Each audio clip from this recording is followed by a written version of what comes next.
Everyone, welcome to the Power Play with CJ. I'm going to focus in on the Boston Bruins saying they want to re-sign Brad Marchand before the start of the NHL season.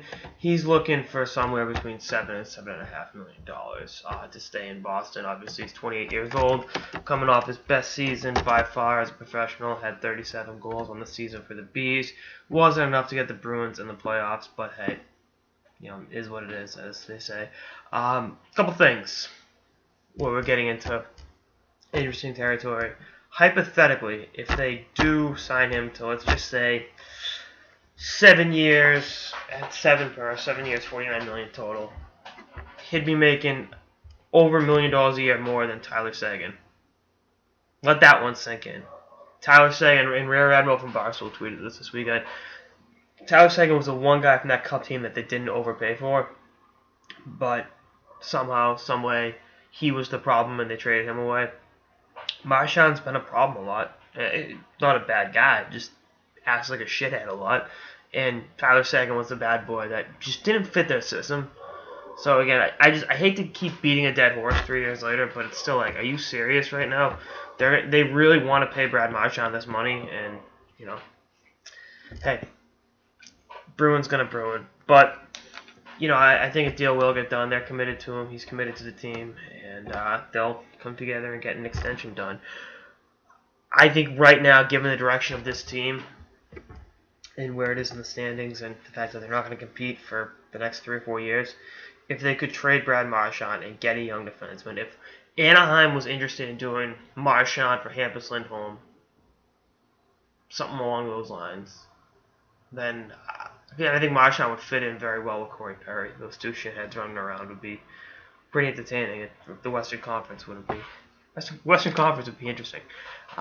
So we'll see what happens. But I'm more of right now. If I was running this team, I'd be trying to trade all the veterans out of town and just rebuild again. But yeah, it's the Boston Bruins. It's Don Sweeney, man. We don't know what he's gonna do.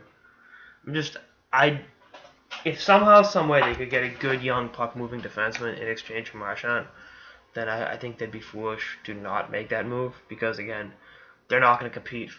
They're 3 to 4. If they start making moves like that and rebuilding and start to piece the blue line together again, they're 3 years out from competing, 4 years out from competing.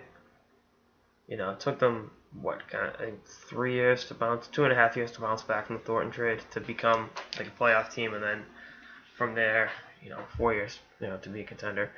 So we'll see what happens, but it's trying to think. The Thornton deal was 2005, missed the playoffs in 6 and 7, snuck in 8, had one of the best records in hockey in 2009, and then won it in 2011. So kind of go off that if you start the rebuild now, but. I think Marchand coming off a career year, stock will never be higher. And to be honest with you, I think this year was an anomaly and he won't score 37 goals again. Hot take, I know, but we'll see what happens. I can't wait to see. No matter how the Bruins handle this situation, they just can't let it become like the Louis Eriksson situation where not only did they let him walk for nothing, which they knew going in was a possibility, but they didn't make the playoffs last year. I mean, there were 3 possibilities of what to do with Eriksson: re-sign him, let him walk, or trade him, and they chose the one that kind of fucked them the most. So hopefully it's not the same situation with the Bees because they obviously want Marchand in the full long term. Again, not how I do it, but I make YouTube videos. I don't run an NHL team.